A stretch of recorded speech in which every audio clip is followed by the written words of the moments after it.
Thank you very much indeed. Good evening, everyone. I'm acutely conscious, having been here since morning myself, that you've had to listen to many contributions here, all of which have been very good. And so I just want to try and gauge what would be of interest to you in this subject. I'm not going to get into whole technical details about tariff and non-tariff barriers, and everyone start going for their phones and forgetting about the speech. So I'll just talk maybe a little bit about where did this come from, what is it about, what's the state of play, is it important, and what's the ramifications when it happens. As has been said, I'm a former politician in Ireland. I was 27 years in the Parliament and served in various ministries down the years, and eventually ended up as a Deputy Prime Minister and a Prime Minister. And I'm a lawyer by profession. And as I say, I served in many governments under two different leaders before me, Bertie Ahern and Albert Reynolds, and had a very interesting time, whether it was as Foreign Affairs Minister, as a Finance Minister, as a Transport, Energy and Communications Minister, all the high ground of the economy, and started in the Department of Labour. They also put me into the Ministry for Health, but as you can see, I'm not the healthiest guy in the world, so they didn't leave me there. But the important point is that during that career I got to meet many interesting people, be in many interesting situations. Some former colleagues of mine on the European Council are here with you today and yesterday and tomorrow. And I recall particularly, because I'm particularly conscious of talking to young people, that at a time when there's a lot of scepticism about politics, during my time as a foreign minister, I met a lady who was a foreign minister of one of the new accession countries in Lithuania. She had been born in one of Stalin's gulags. She was born a slave and became the first foreign minister of an independent Lithuania. I met Nelson Mandela, who was probably the Gandhi of the latter part of the 20th century, who'd been in jail, as you know, for 27 years. I was involved very much in our own peace process in Northern Ireland, dealing with people who had been formerly involved in conflict, and finally we got a peace agreement and worked with the then Prime Ministers very closely on that front. I was President of the European Council, President of the European Union for 6 months during 2004, when we finalised the enlargement of the European Union, and all of our people who were formerly of Eastern European totalitarian states came into the European Union as full democratic states. I think people sometimes underestimate that the European Union has been a great democratic force.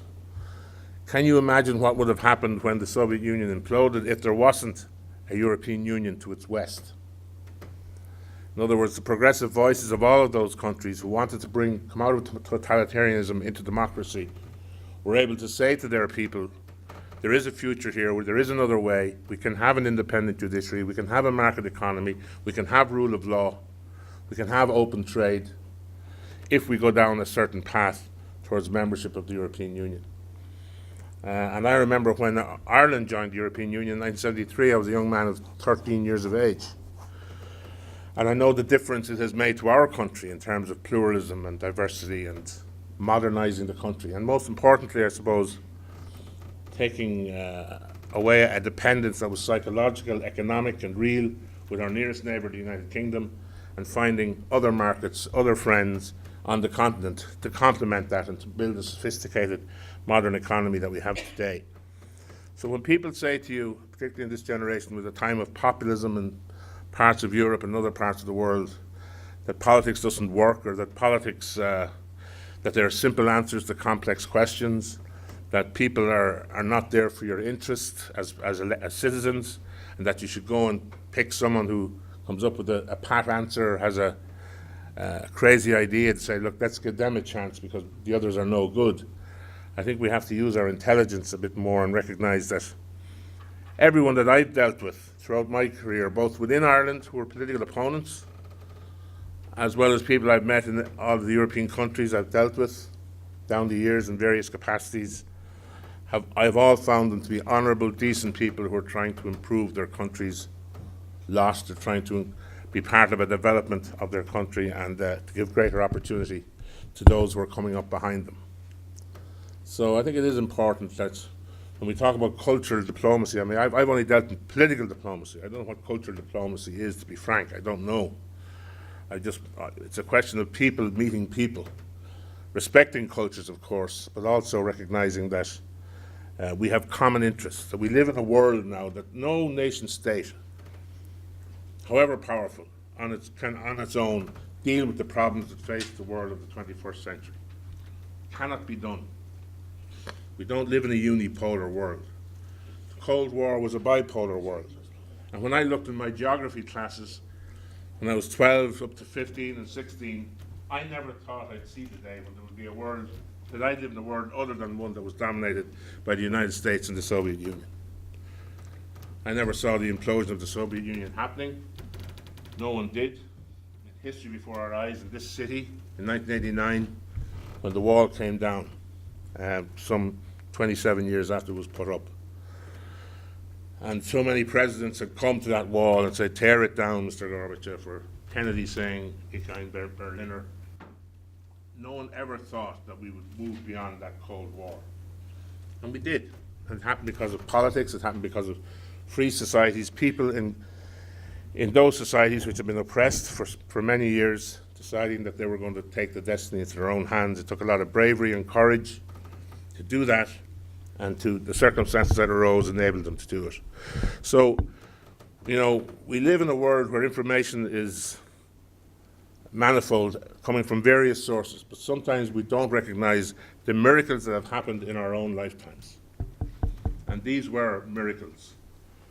And I think that, you know, when we criticize the European Union, as we should, when we criticize those who are trying to improve things, as we should always remember that an alternative scenario could have happened, which would have left this continent in much worse shape than it's in, as bad as the problems we have at the moment.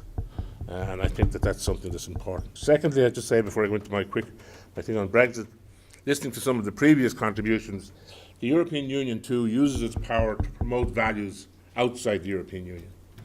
And when we talk about, for example, Africa, when we were with the presidency of the Union, representing the Union, I remember that I was in 57 different destinations in 183 days. So in those 6 months of the presidency, we were representing the Union, not always 57 different places, but 57 locations. We were meeting people from the Chinese, meeting the Russians in the Kremlin with Putin in his first manifestation, meeting the new African Union.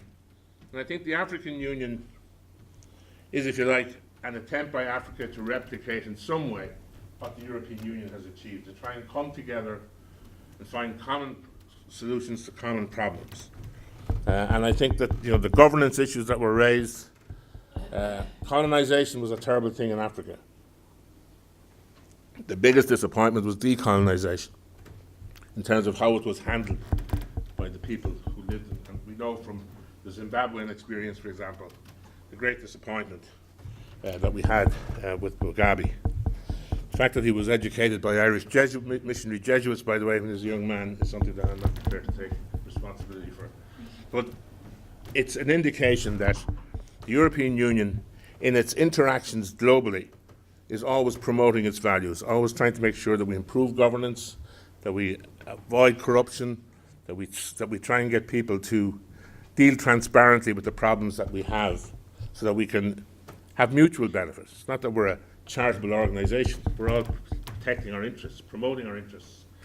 We're not naive free traders, you know, dealing with people all around the world. But what we're trying to do is ensure that people have a decent life, both within the Union, and that those whom we deal with import some of the standards that we have, that we insist upon, as well as simply the goods and services that we provide. So, those few words were about what we've heard. Brexit, what is it? It's a bit of a disaster, to be honest with you, because no one seems to know what are the things we know about it. We know the British are leaving. We know that they had a referendum, which was only advisory under their constitution. But they took it literally, went out at number 10 Downing Street that morning and said, we're leaving. Big mistake. Then we had a snapped UK election. Miss May didn't get the majority she expected. She's now depending on some votes from Democratic Unionist Party in Northern Ireland. We're not seeing the peace process proceed as we would like in Ireland, but we're also seeing that if they leave, we're going to have a problem on the island of Ireland as well, in trade terms, and in many other ways as well, in ways which brought the conflict to an end. We don't see borders going back up again. So one of the things, we know there are 3 phases in the negotiations. One was to settle on a bill. What are they going to pay when they leave for the obligations that they've made? How are they going to ensure that they don't adversely affect Ireland particularly? And second, and thirdly, of course, what is the new relationship to look like? We've never had a precedent like this. This is the first country to leave the European Union. So there have been other relationships which have been built up with other countries who are not members of the Union. We're trying to see, are there things in those relationships that might be replicated now that Britain is leaving? The Norway model, members of the European Economic Area. The situation there, of course, is that they come up with a position where they're in the single market, but they're not in the customs union. It involves full access to the single market for goods and services with tariffs and agriculture. In return for that access, we insist on the 4 basic freedoms of the union being observed and abided by. And instead of the ECJ being the arbitrator where there are trade disputes, the EFTA Court, the European Free Trade Area Court, was set up to deal with it. So that doesn't cover everything for them. The Turkish model, you're not in the single market and you're not in the customs union. But a new customs union was drawn up between the EU and Turkey, where there is a tariff-free trade for goods covered in the new customs union with them, though many agricultural goods are again excluded. There's a common external tariff applied to goods from third countries, which is a curtailment of the independence of Turkey's trade policy. So what we have at the moment is, what are the demands of Britain? What Britain wants to do is to say, we don't want to be in the single market. We don't want to be in the customs union. We want an independent trade policy. In other words, we don't want the EU negotiating on our behalf, dealing with other trade blocs in the world. Although no one has yet explained to me how Britain thinks they're going to get a better deal vis-a-vis China than the EU, a bigger bloc dealing with China, looking after their interests. If the bigger bloc would get the better end of that argument. The Canadian model, which we just completed a free trade agreement with Canada called CETA, and that's been 10 years in the making, and that provides, again, for another way of dealing with it, and it's basically about agreeing a free trade agreement with them. But what I have here is, when you look at the demands of the UK position, and taking X to mean that it's not compatible, and a line here to believe it's partially compatible, or here to say it's fully or mostly compatible, you can see that whatever model you take, including the Swiss model, where we have 120 bilateral agreements with the Swiss, or the WTO model, which is if Britain crashes out of the European Union and there's no free trade agreement agreed, you can see that none of them hit all the boxes. None of them hit all the boxes. So we don't have a precedent that covers the situation the negotiations we're in. And that's what has made it very difficult.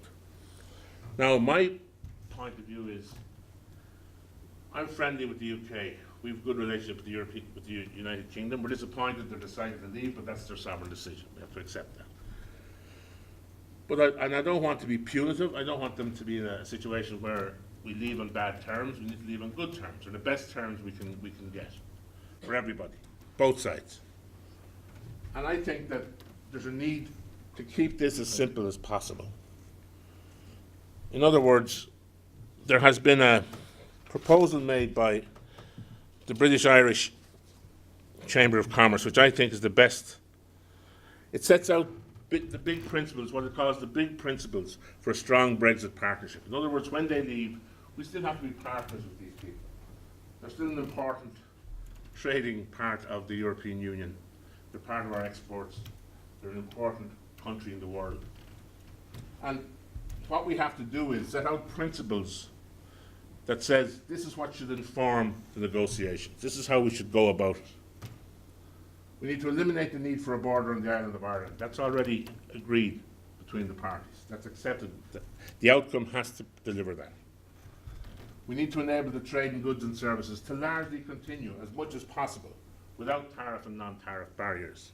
In fact, I listened to Pascal Lamy, who was a former Director General for 8 years with the WTO and an important French technocrat, I suppose you'd call him, a former assistant to Jacques Delors when he was President of the European Commission, the best president we've ever had, in my opinion. He makes the point that doing a free trade agreement is not very difficult if you say 0% tariffs, and they'll accept a common external tariff for their goods leaving the Union into other parts of the world. In other words, if we just keep it simple, rather than going into every detail, and say, look, we can have a free trade agreement that's comprehensive and that's simple, as I've outlined it, then that can be done. The detail won't be finalised within a year or two, but at least we know exactly where we're going. The UK also should not be required to accept freedom of movement. They're saying we won't accept the four freedoms. That's why they want out of the single market. They won't accept the freedom of movement of capital or people, labour and services into the European Union. They want to have control of that. And it's basically about the view that immigration has been a big factor in the no vote in the UK. So that's what they're looking for. We have to keep that in mind, because otherwise we won't get a solution.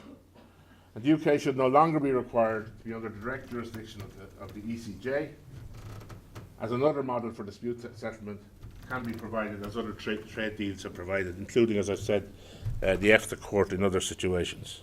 So these are not insurmountable problems. They're difficult, but they're not insurmountable.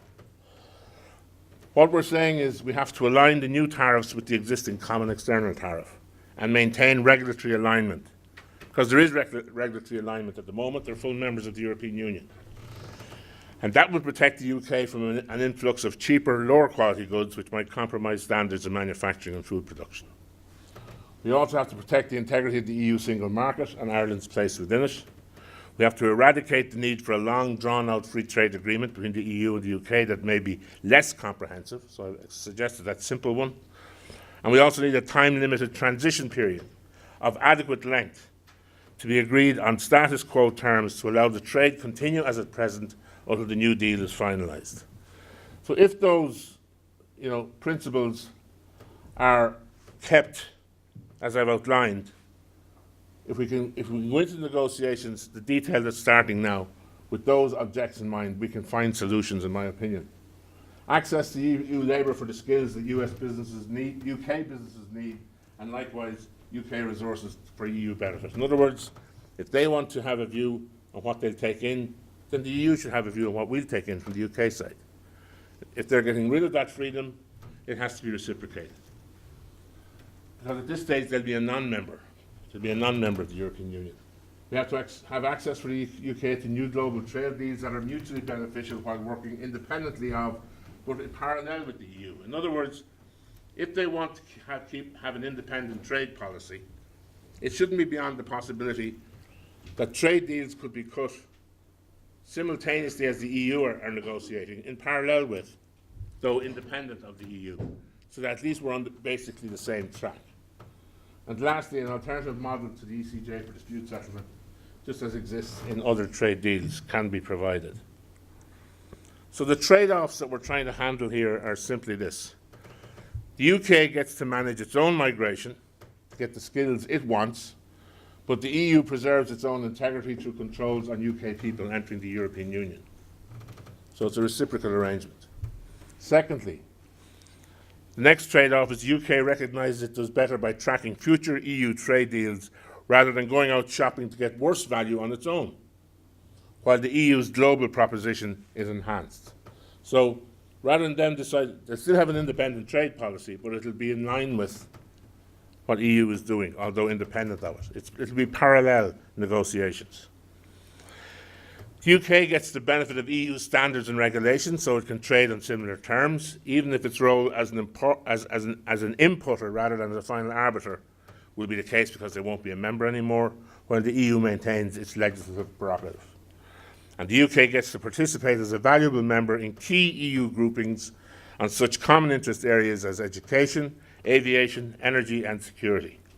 That, together with a strong post-Brexit relationship with the UK, is good for what the EU itself wants to do in the future as well.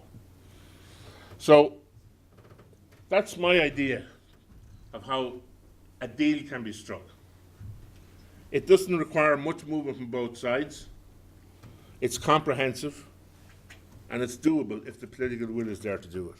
It just needs a little bit of creative thinking to give them the independence on trade policy that we're looking for, while at the same time making sure that we don't undermine the European Union negotiating position. Instead of the customs union, they've agreed, as they said, to do a customs partnership, which will basically mirror what they have already, but called a bilateral deal between the UK and the EU. Because I don't see any other way they can get this done successfully. Otherwise, they're going to go out crashing with a WTO situation arising, which would be disastrous for everybody. Now, what's the EU 27 going to do when they're gone? Obviously, it's a new situation, and already there is a white paper on the future of Europe, which has been outlined since last year, which is a discussion that's taking place as a result of that. Do we carry on as we are, delivering on a positive reform agenda? Do we do nothing but the single market and not be as ambitious as we have been before? Do we let others go off and do more if they want, while others do less? There is this two-speed Europe idea. Do we do less more efficiently and put back on the EU agenda, or do we do more together? That basically are the 5 options. And in my opinion, the 6th scenario was given by Mr. Juncker himself, the President of the Commission, when he gave the State of the Union address last September to the European Parliament. And people should read that and see that we can still maintain an ambitious programme. There's 3 fundamentals about the European Union that are not negotiable to be a member: freedom, equality, and the rule of law. And if you stick to those, if you understand that that's what the European Union is about, democratic freedoms, promoting a social Europe, a Europe that helps to deal with the vulnerable, a Europe that has always had a social policy as well as an economic policy. And if you look at the rule of law as being the absolute sine qua non for membership, we have a common law, we have a European law framework, you live or die by it, and you accept the decisions of those who arbitrate when disputes arise. There are a lot of other things we need to do.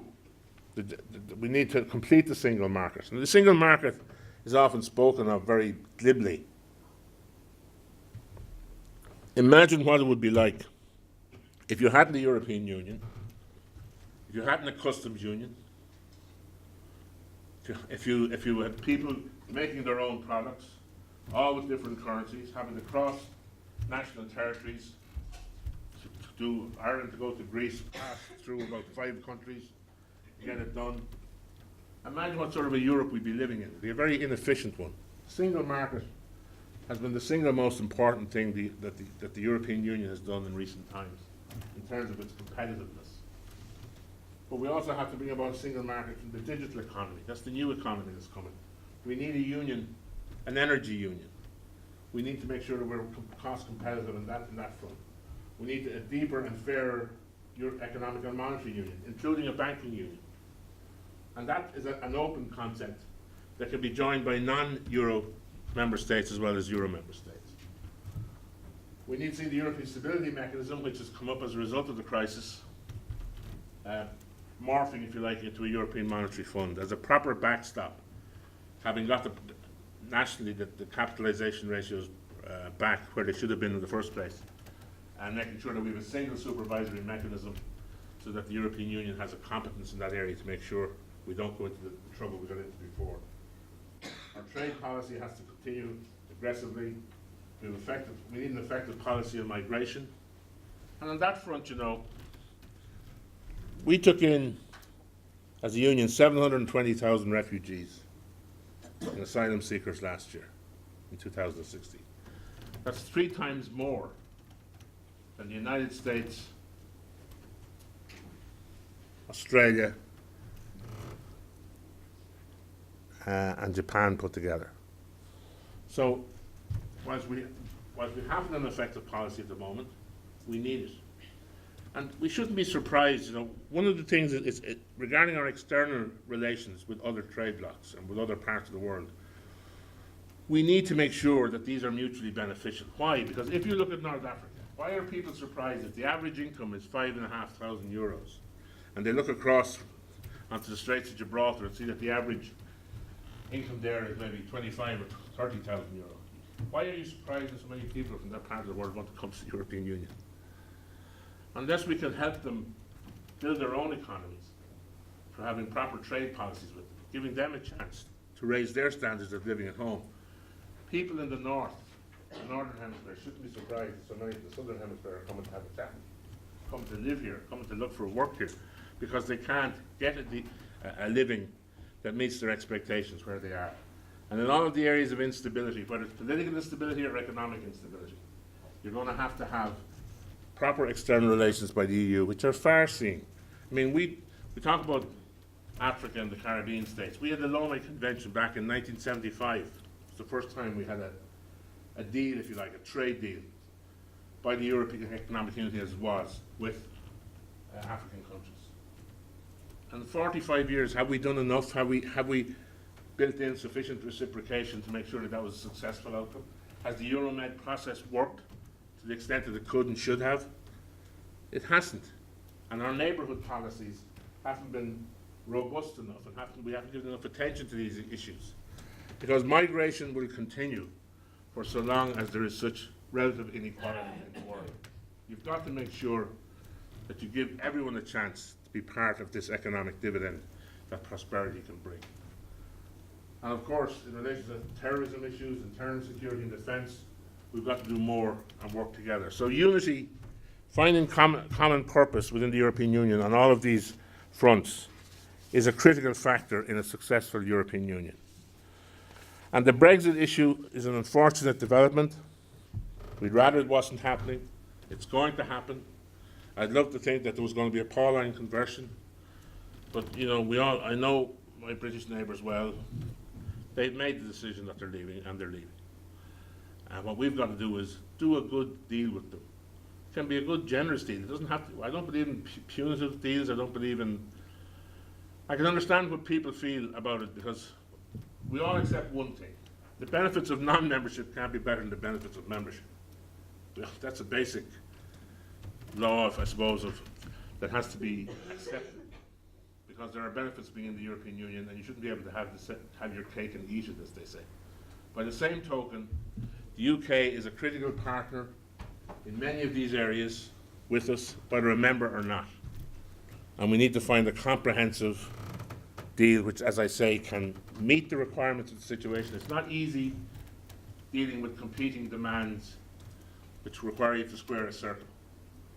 But at the same time, I think there should be sufficient negotiating skill and ingenuity at the table to make sure that we come up with a solution that we can all live with, that doesn't create more borders within Ireland or in the European Union, that allows us to continue to do our trade, allows us to continue to have a good relationship with them.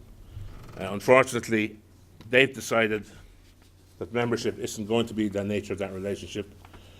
But at the same time, I think we've got to be clever and box clever in these negotiations and make sure we don't all end up going down a cul-de-sac with a crash out of the European Union by Britain, which would be the worst of all worlds.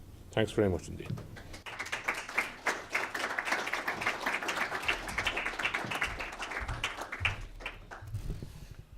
I would like to thank the former Prime Minister of Ireland, Mr. Brian Cowen, for his extremely enlightening presentation. Personally, if I'm allowed to use my personal opinion, it can be very educating. He has answered some questions that I had. Now we open the floor for questions. It's a very complicated issue, Brexit. It will affect all of us, either in the EU or outside the EU. And I see the first question on my left hand, and I'm sure it's going to be a difficult question. Mr.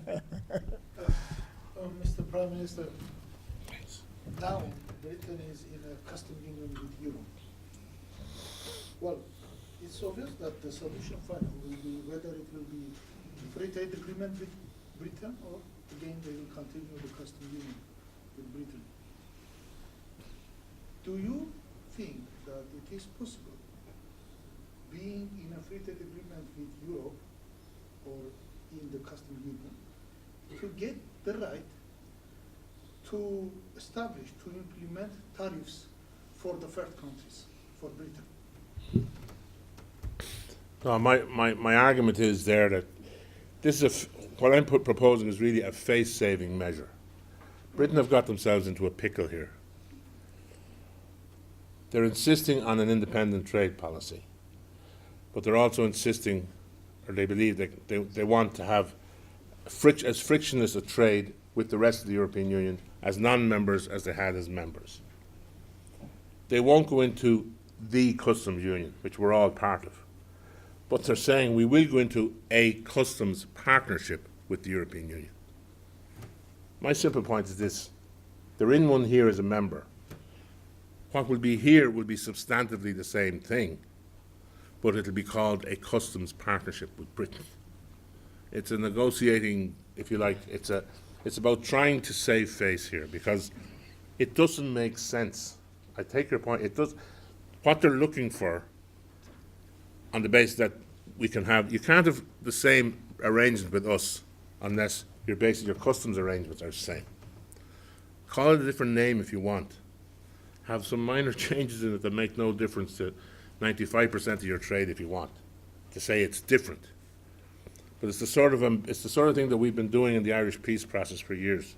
We come up with phrases and we come up with words that enable people to get over hurdles that they built for themselves that they should never have built in the first place. And they get on to the next thing. So you take them at their word.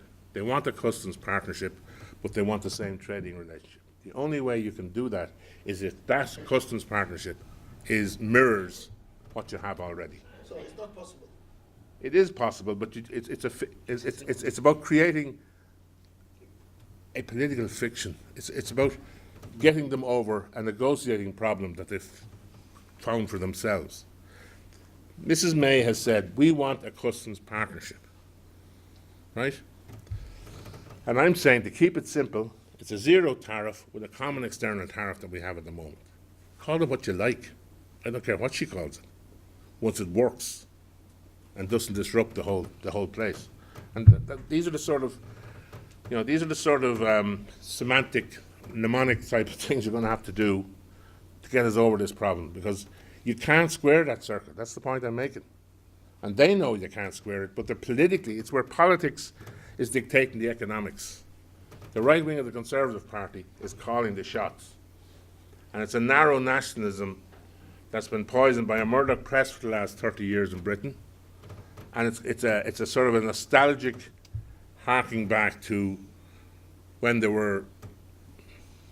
had a Commonwealth worth speaking of, or whatever. It's 19th century politics applying to 21st century economics. That's what's wrong here. And it's disjointed. And you're going to have to find some creative solutions like this to get people over hurdles that they're creating for themselves. Otherwise, it is a crash out, and then we're all in trouble. Yes, sir. It seems that the UK government is not on the same internal line. They are very much divided, at least what you read in the newspaper. So how could this happen? It is a little strange, I have to say. Yes, it is. There are real political problems within the cabinet, but they've met in Chequers, as you know, 2 weeks ago, out at the Prime Minister's residence, and they papered over their cracks. There are people there who are arch Brexiteers, and there are people there. But at the end of the day, there's the Chancellor of the Exchequer, the Treasury. They have a big say in any British cabinet. And it doesn't matter what these guys say, the Treasury are going to have a big say. And he's a sensible man, but he's also trying to work within a framework where they're leaving. Some of them don't want to leave at all, but they're leaving. But the whole thing is, can we get them to leave in a way that gives them some outs, if you like, but at the same time allows us to continue where we were. And and that has always been the essence of negotiation. I mean, I was involved in the peace process, the Good Friday Agreement. It means there are some parts of that agreement that means different things to different sides. But we got both of them to sign up to it. Now, I'm not suggesting that we end up with something that, you know, everyone has their own interpretation. Community law has to take precedence. I'm just making the point that you need to help them from where they are they're in a corner, and it doesn't make sense where they are, and they need to get out of it. And you can do that without humiliating people. Any other question? The lady and then the gentleman. Your name, please. My name is Aliena, and while after the shock of Brexit wore off, there was also debate not only of what the UK would do, but what the EU would do. And there's huge talk of the EU needing reform itself. Would you agree with that? And if so, what are some of the main things that you feel would need changing? Well, the EU is an evolving project all the time. It's not a static idea. It's a dynamic idea that moves all the time. And we went through a period of about 10 years there of what I call constitutionalization. We were talking about new treaties and little changes coming and, you know, trying to edge it. But at the end of the day, however messy it might look, you know, it is the consensus of the time. It's what is possible at any given time. And that is what politics is about. You know, there are desktop theorists who sit down and tell you what the shape of the European Union should look like, where you're starting with a blank piece of paper. But we weren't starting with a blank piece of paper. What people forget is we were starting with a devastated continent. A devastated continent, helped by the Marshall Plan first, and then people like Monet and others who got in and said, look guys, we need to cooperate. We need to get away from the old politics that bedeviled Europe back to Napoleon and before him. We had to get away from the big power syndrome to a cooperative model, where France and Germany, I mean, who would have thought within 20 years of the World War ending, that you have de Gaulle and Adenauer standing side by side, saying we're going to share our steel and our coal resource. That was the first thing they were going to do. That dictated a lot of problems. I mean, one time after the First World War, the French were occupying the Ruhr. The Germans had to go off and start hydroelectric technology to get their own power. You know, that was the thinking of the past. And then we did a world war over that because it wasn't a fair outcome. We decided to bury the victim into the ground, and what did they produce? Another monster came. Hitler with a mustache. And he gave them a false sense of, oh, now we've our dignity back, because we had, you know, there has to be white, it's like any negotiation. There has to be white smoke for everybody. Everyone has to be able to come away from the table with white smoke.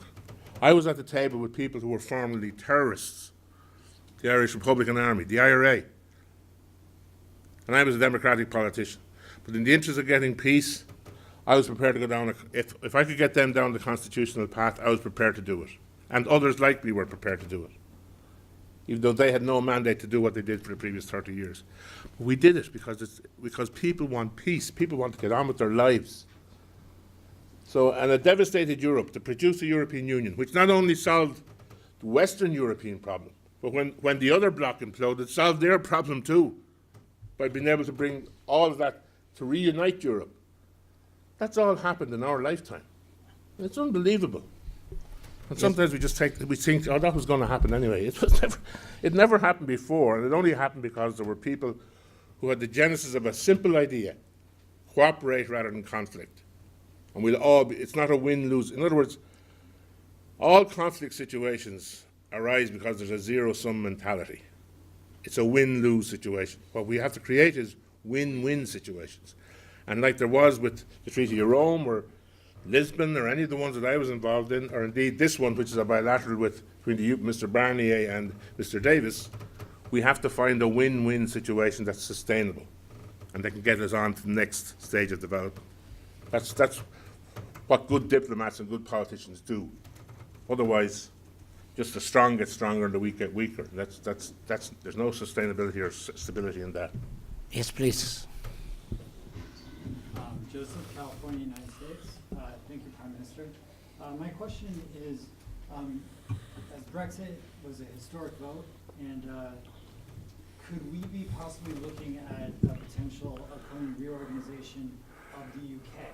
I mean, one can wonder if the Scottish referendum were held now, what that would look like with that vote. So, and if there was maybe more like Scottish independence or possibly the Northern Irish independence, could that reorganization be helpful for this transition, or if that's not even possible at all? What are your thoughts? But there are nationalists throughout. There are Welsh nationalists, Scottish nationalists, Irish nationalists. There are now English nationalists. But I think the UK has been, since Edmund Burke's time, it's great.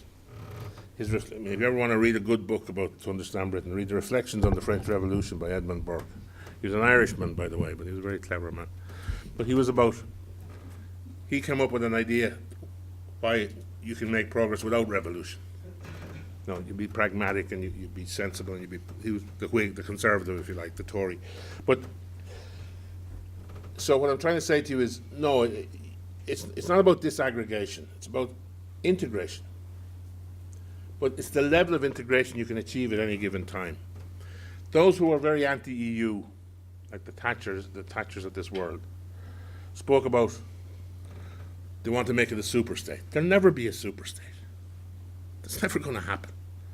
Churchill spoke. The first guy who spoke about the United States of Europe was who? Winston Churchill spoke about the United States of Europe. But he never saw England being part of the United States of Europe. He never saw Britain as being part of it. That's why de Gaulle said no in 1961 to Wilson. He said no because he believed that when they come in, they'd try and shape it in their own, that they weren't committed, if you like, to the continental construct, and that they were more a bridge, back to this bridge idea with the Yanks, the other side of the pond. And de Gaulle said no. So, and when they came in, they made a positive contribution to because there were some people on the Europhile side who were totally unrealistic. Totally unrealistic. And there are some on the skeptic side, which I have no time for at all, because they don't understand that there has to be, sometimes to enhance your sovereignty, you have to share it with people. This idea that sovereignty is inside in a tabernacle somewhere, in St. Paul's Cathedral in London, and that's sacred. You can't share that with anyone. In the modern world is a nonsense. You've got to share sovereignty in order to practice it, because we live in an interdependent world. If you look at the Iraq War, when there was a big political split, if you like, between the Chiracs of this world and the European Union versus Bush-Blair axis, if you like, Johns Hopkins University in New York did a study.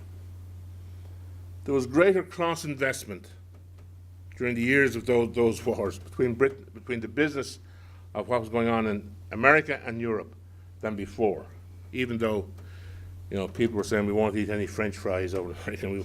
Business does business. There is a level of integration. There's an international supply chain. This idea that you can roll back globalization, it's nonsense, because the cost of de-globalization is too high.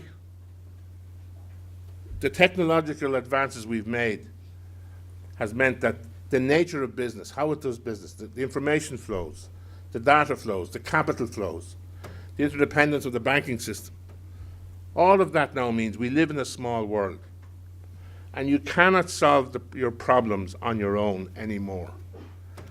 The vision of the European Union, the EEC people back in the 50s, 51 and 2, Schuman and these guys, is that they didn't predict globalization, but their basic principle is all the more relevant now than it was then, because the challenges then were far greater than they were now. And the idea that the European Union is about to go away or disintegrate and all this populist nonsense, now you have the five-star movement in Italy, we're going to have a prime minister in there coming up, how we're going to deal with him, I don't know. Whereas, Italy was always, as one of the founding members, one of the strong integrationist forces in the European construct. Things are changing, and there are aberrations which are arising. But at the end of the day, the strength of our democracies will always win out, I think. And the way the European Union has to work is make sure that it's seen to empower citizens. It's seen to be protecting citizens. That if we work closely on security issues, for example, that we make sure that we don't have another terrorist attack in Paris like we had some last year. I mean, we never hear about the things that don't happen. The level of, the amount of things that's happening, and I know how good the UK Secret Service is, MI5 and MI6, I mean, they're doing a tremendous job stopping things happening that are just horrific. And there have been a few things have happened, terrible things. So we cannot take these things for granted. Without this level of cooperation, our quality of daily life would be greatly compromised, because there are some very bad, evil, and malign forces around who don't have our interests at heart. So we need to be robust, we need to be rigorous, we need to cooperate, we need to unite, we need to have a common sense of purpose, and we need to provide a decent living for our citizens. And at the end of the day, the European Union has been the means by which Europe has enjoyed an unprecedented level of prosperity and peace since the war. Ladies and gentlemen, I think we owe a very big applause to the Prime Minister. Very big applause. Thank you very much. There were a few more questions, I think. Okay, do you, in spite of the applause, we will have time for another applause after a few questions. The lady here, your name, please. Hello, my name is Nora, and I'm originally from Bulgaria. However, I spent the last 9 years in the UK, so I very, very clearly remember that fateful day when the Brexit vote came through. And obviously one of the biggest sort of drivers was the issue of immigration. And apart from the sort of general sense of disappointment that was all over London that day, I remember thinking, okay, what happens now?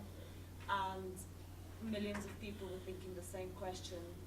So I just wanted to ask, in your opinion, what would be the most effective policy on migration in this case? And is a win-win situation possible? Yeah, well, I agree with you that immigration was a big issue, or people's perception of the issue was a big issue. I mean, at the end of the day, it's like the Trump thing with the Mexican wall. I mean, if they don't get enough of people over there to pull up the cucumbers and all the stuff that's in the ground, to keep them San Francisco and New York don't have their fruit salads tomorrow morning, So what I'm saying is that immigrants contribute an awful lot to societies. I should know, I'm an Irishman. For 100 years we had to export our people. Diaspora is much bigger than what we have at home. And they contributed everywhere they went, thank be to God, and they did well, many of them. Whether brilliantly looked after in the UK or the US or wherever. So, I'm very mindful of that. And then we came to a level of prosperity where people were coming to our country, coming to Ireland, which was a great sense of the success of the independence project after 3 generations. So to come back to your question, what is the solution to immigration? I've suggested here, they're not going into the single market because they won't accept the 4 freedoms. So therefore, it's like any other non-member and the EU. We come up with a bespoke agreement that says, right, you want some people for your skill to provide skilled people for certain things you want in the UK, that's fine. Similar arrangements will have to apply in the European Union. In other words, they can't enjoy freedom of movement in the European Union if they won't give European Union citizens freedom of movement in the UK. It's a reciprocal arrangement. And the fair thing to do then is a limitation by them that they insist upon. There has to be a limitation from us that we insist upon. And we live with it. We don't like it, but we live with it. Yes, please. A totally another question, if I may, because I think we have also representatives from the Western Balkan. If you look for the future, what is possible for the future enlargement? I specifically think about this historical terms for Western Balkan countries. Some of them are already in the process, more or Yeah. less. It's a difficult question, because that's why you asked. I know that. If it were as simple as you, we'd have it solved by now. There is a pull there in the Western Balkans. There's a strong. We've got to remember, the old Soviet way of thinking hasn't gone away. There are people in the Russian hierarchy that have a neighborhood idea. You're in our neighborhood. I remember going to, as president of the European Union, attending the inauguration of President Saakashvili in Georgia. And I remember Ivanov, the foreign minister guy, saying to me, "What are you doing here?" I mean, they don't like it. They don't like you in their neighborhood. And as you know, the Serbians would probably look more to the east and to the west. There's historical, a lot of history involved here. And Europe is a mosaic. You know, we've had different boundaries at different times and different influences at different times. But I'm very simple about, I think we need to bed down with the 27 that we have. I think we need to develop a more robust neighbourhood policies here. We sort of lost focus a bit. If we have strong neighbourhood policies short of full membership, I'd be pragmatic on this. This doesn't have to be this idea. Do we end up where the borders are, does Israel become a member of the European Union? I mean, where does it finish? Where does it end? Where does it finish? We're no longer, since the enlargements, various enlargements, including our own, back down the years, the European Union is not the homogeneous EEC it was the 6 or the 9 or even the 12. Because there were different stages of national development. There were political imperatives after the implosion of the Soviet system that meant we had to do what we did, and it was the right thing to do, and they're all very positive members of the Union now. And as I say, it's a very proud moment for me in the Phoenix Park, when the President and others, and we were all there at the Irish President's residence when all the flags went up, and here it was, 1st of June 2004, Europe reunited basically under the EU umbrella. Very moving experience, and very moving for those who were representing those nations who were there. I saw it myself at first hand. But we need more robust neighbourhood policies rather than deciding Western Balkans, you're in next. Because we need stability. And we can only progress with stability. And we've seen what's happened in the Ukraine. We've seen what, you know, the Baltic countries having to put up with various provocations from their big neighbour there. So we need to make sure we can look after our own house. I'm not saying that the Western Balkans should never become members of the European Union, but I'm saying it's a more long-term perspective and more rigorous neighbourhood policies that encourage progressive forces to come the democratic way, and governance issues and anti-corruption issues, and there's a whole lot of issues that need to be dealt with as we that doesn't, if you like, affect the quality of what we have. And I think that's we're now entering into areas where none of that can be taken for granted. We might have taken it for granted a bit before already and passed on it. So we need to be careful. Another question? Yes, please. Good afternoon. My name is Alessandra. I'm actually from Italy. So, as you mentioned, we just witnessed. I hope I didn't insult you, but No. We just witnessed, I think, like one of the worst scenarios happening in my country.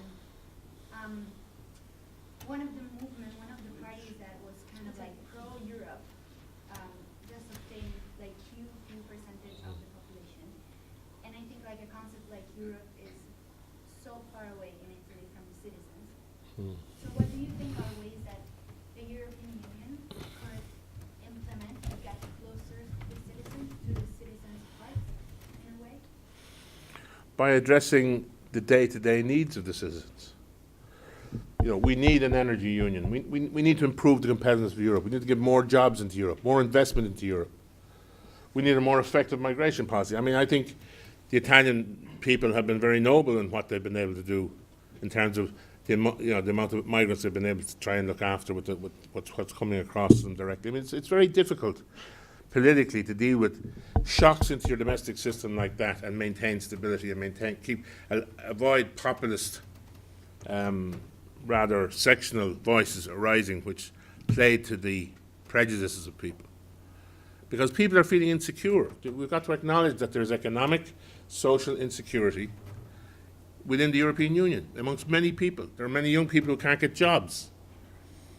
We shouldn't underestimate the impact of the financial crisis, how the banks acted irresponsibly. I know it cost me my career, but I had to do whatever I had to do to get us back on track, knowing that politically I wasn't going to be re-elected by implementing the policies I had to implement. But, your party's important, but your state's preeminent. You got to get the show back on the road. And there'll be other people to do your job anyway. You're not indispensable. The day you think you're indispensable, you're probably 6 months there too long anyway. Everyone else thinks you should be gone. So the point is, to answer your question, I agree. We need to get back down to. We've had too much talk about what does it look like. What's the constitution of this? We've had so much of that. I've gone through all of that as a foreign minister. I tell you, do your head in. What we need to get back to is economic policies that work. Solidarity. We need to show solidarity to the vulnerable. We have a social construct here as well. You see, globalization is unfair. I'm not saying globalization is a great. There have been hundreds of millions of people taken out of poverty as a result of globalization. Let's be clear, in many parts of the world, but relative inequalities have grown. Relative inequalities have grown, and people want that offends people's sense of fairness. People just want a fair deal. They just want to be able to, settle down, rear their families, go to work, have dignity, have some security of a pension system that works and that's paid for and that's sustainable, have a health system that works for them, that you don't succumb to every vested interest in the place. They're all pulling out of it, and you can't get your child is sick. This is what politics should be about. This is why I went into politics. This is why my dad was in politics. My grandfather fought the independence struggle, because we wanted a better deal for our people. Now, the only way you can do it is be relevant to their needs. Don't be up here having, great chats on French television about social democracy or something. Get down on the ground and talk and get people and show that you're relevant. And I do have to say this, that one of the mistakes of the European hierarchy has been to emphasize, which it is, the greatest peace project yet invented, the European Union. But that's distant for a person born in 1980. I mean, that's like me born in 1960, you're talking to me about the First World War. I wasn't around. My grandfather, I know a fellow that was in it, but I wasn't in it. So, you've got to get back to immediate concerns about being relevant. And you see, outcomes. You have to have consensus building, but you've got to have decisions. And that's down to the quality of leadership. Kohl was a great European. Mitterrand was a great European. They made the big decisions. And when the European Union is big and bold, it gets people's attention. The unification of Germany couldn't happen without the European Union. The euro area, the euro currency could never have happened without the European Union. These are big and bold decisions that affect the ordinary lives of thousands of people, millions of people. Similarly with prosperity, jobs, investment, education, health, make things happen that benefit people. And you'll have no problem getting supporters of the European Union. Ladies and gentlemen, I'm in the pleasant position to ask you for a second time for a big applause, which is very well deserved, very well deserved. Just